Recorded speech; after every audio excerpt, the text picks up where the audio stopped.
बादशाह अकबर तब बहुत छोटे थे जब उनकी मां का देहांत हुआ था। चूंकि वह बहुत छोटे थे इसलिए उन्हें मां के दूध की दरकार थी। महल में तब एक दासी रहती थी जिसका शिशु भी दुधमुम्हा था।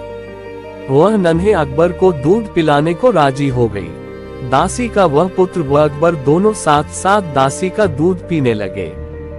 दासी के पुत्र का नाम हुसैफ था। चूंकि हुसैफ व अकबर ने एक ही स्त्री का दुग्धपान किया था इसलिए वे दूध भाई हो गए थे। अकबर को भी लगाव था हुसैफ से। समय बीतता रहा, अकबर बादशाह बन गए और देश के सर्वाधिक शक्तिशाली सम्राट बने। लेकिन हुसैफ एक मामूली दरबारी तक न बन पाया। उसकी मित्रता जुआरियों के साथ थी और कुछ ऐसे लोग भी उसके साथी थे जो पैसा फिजूल बहाया करते थे। एक समय ऐसा आया जब हुसैफ के पास 2 समय के भोजन के लिए भी पैसा पास न था। लोगों ने तब उसे बादशाह के पास जाने को कहा। हुसैफ ने बादशाह अकबर के पास जाने की तैयारी शुरू कर दी। हुसैफ के दरबार में पहुंचते ही बादशाह ने उसे ऐसे गले लगाया जैसे उसका सगा भाई ही हो।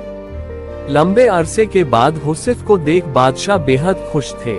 उन्होंने उसकी हर संभव सहायता करनी चाहिए। हुसैफ को अकबर ने दरबार में नौकरी दे दी। रहने के लिए बड़ा मकान, नौकर चाकर, घोड़ा गाड़ी भी दी। निजी खर्च के लिए एक मोटी रकम हर महीने उसको मिलती थी। अब हुसैफ की जिंदगी अमन चैन से गुजर रही थी। उसे किसी चीज की कोई कमी नहीं थी। यदि तुम्हारी कुछ और जरूरतें हो तो बेहिचक कह डालो, सब पूरी की जाएंगी, बादशाह ने हुसैफ से कहा। तब हुसैफ ने जवाब दिया, आपने अब तक जितना दिया है वह काफी है शाही जीवन बिताने को, बादशाह सलामत। आपने मुझे इज्जत बख्शी, सर उठाकर चलने की हैसियत दी। मुझसे ज्यादा खुश और कौन होगा। मेरे लिए ये भी फख्र की बात है कि देश का सम्राट मुझे अपना भाई मानता है। और क्या चाहिए हो सकता है मुझे। कहते हुए उसने सिर खुजाया। होठों पर एहसान भरी मुस्कान थी, लेकिन लगता था उसे कुछ और भी चाहिए था। वह बोला, मैं महसूस करता हूँ कि बीरबल जैसे बुद्धिमान व योग्य व्यक्ति के साथ रहूं। मेरी ख्वाहिश है कि जैसे बीरबल आपका सलाहकार है वैसा ही मुझे भी कोई सलाह देने वाला हो। बादशाह अकबर ने हुसैफ की यह इच्छा भी पूरी करने का फैसला किया। उन्होंने बीरबल को बुलाकर कहा, हुसैफ मेरे भाई जैसा है। मैंने उसे जीवन के सभी ऐशो आराम उपलब्ध करा दिए हैं, लेकिन अब वह तुम्हारे जैसा योग्य सलाहकार चाहता है। तुम अपने जैसा बल्कि यह समझो अपने भाई जैसा कोई व्यक्ति लेकर आओ जो हुसैफ का मन बहला सके। वह बातूनी न हो पर जो भी बोले नपा तुला बोले। उसकी बात का कोई मतलब होना चाहिए। समझ गए न कि मैं क्या चाहता हूँ। पहले तो बीरबल समझ ही न पाया कि बादशाह ऐसा क्यों चाहते हैं। उसे हुसैफ में ऐसी कोई खूबी दिखाई न देती थी। जी हुजूर, बीरबल बोला, आप चाहते हैं कि मैं ऐसा आदमी खोज कर लाऊं जो मेरे भाई जैसा हो। ठीक समझे हो, बादशाह ने कहा। अब बीरबल सोचने लगा कि ऐसा कौन हो सकता है जो उसके भाई जैसा हो। हुसैफ भाग्यशाली है जो बादशाह उसे अपना भाई मानते हैं और उसे सारे ऐशो आराम उपलब्ध करा दिए हैं। लेकिन बीरबल को हुसैफ की यह मांग जची नहीं कि उसके पास भी बीरबल जैसा सलाहकार हो।